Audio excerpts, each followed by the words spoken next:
Hey guys, welcome to the Real DVD Watchers. I want to start off by saying sorry for not doing a video for like 2 weeks. I've been really busy every Saturday, so hopefully from now on I should be able to get a video up. Again, I'm really sorry that I haven't done it.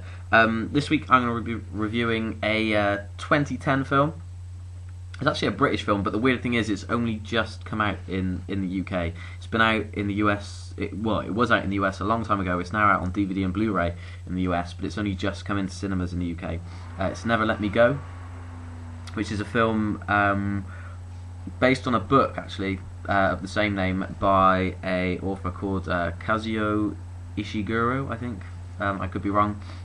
The movie is directed by Mark Romanek. It stars Andrew Garfield, Carey Mulligan, and Kiera Knightley.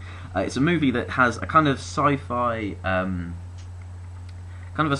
base, I guess. But the actual movie itself is about the relationships between these three characters, played by Mulligan, Knightley, and Garfield. The main character, who's played by Carey Mulligan, is called Kathy H. And the movie actually starts off in a school, in like a boarding school, and you follow these three characters who, like I said, they belong in this boarding school, but the school is special in a way because all the children there are bred for the sole purpose of donating body organs or vital organs to patients when they grow up. So all of these children that you see at the start of the movie only grow up to the age of about 30 before they're taken to hospital or they're called up and they have to donate their organs, which is kind of a really depressing backstory to the film straight away. You know, you have these characters who you know aren't going to live very long, happy lives straight away, and it's the whole sci-fi element comes from that. That throughout the movie you're told that there's other schools as well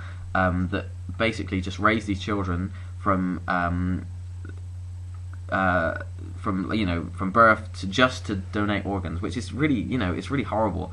And that sci-fi part isn't like the main focus of the movie. It's kind of the backdrop. It's the rules, I guess, of the story, because the main plot is following these three characters. And Carey Mulligan's character, Kathy H, at the start of the movie, finds herself drawn towards this character played by Andrew Garfield called Tommy, who's kind of an outcast, I guess, from the other boys at the school.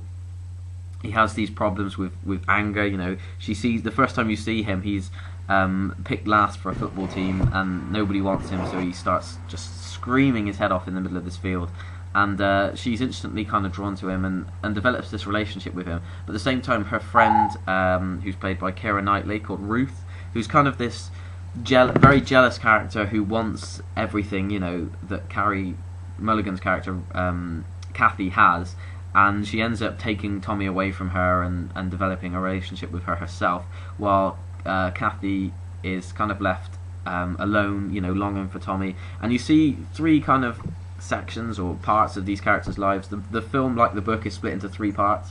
The first part is kind of them as children in this school.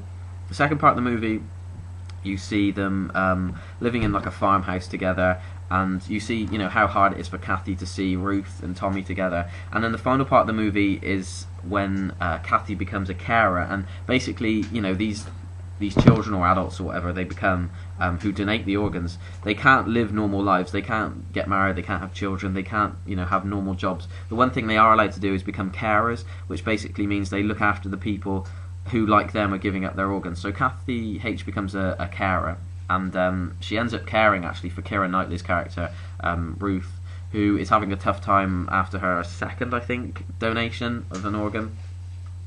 And they end up reuniting again after they haven't seen each other for a long time. And it's a really great film about relationships between these three characters. It's a very kind of dreamlike film, I guess, in a way.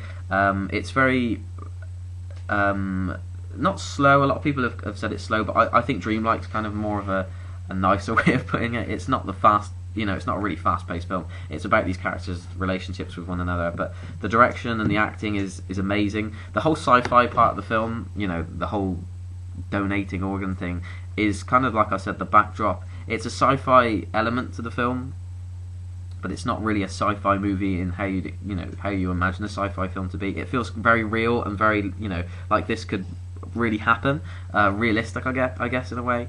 Or kind of possible that these things could happen. And the fact that it's set in England, in places that you kind of recognise, and it spans from like I think it's from the late 70s to the end of the 90s, I think. And it's just, it has a very real feel to it. I highly recommend, going out and checking this movie out if you're interested in, anything that I've said about it. I really did enjoy it. It's been in a lot of people's top 10 lists of movies from 2010, and it's just a shame that it's taken so long to come out in the UK. But yeah, go out and watch it. It's really good. I really enjoyed it, and I'll catch you guys next week.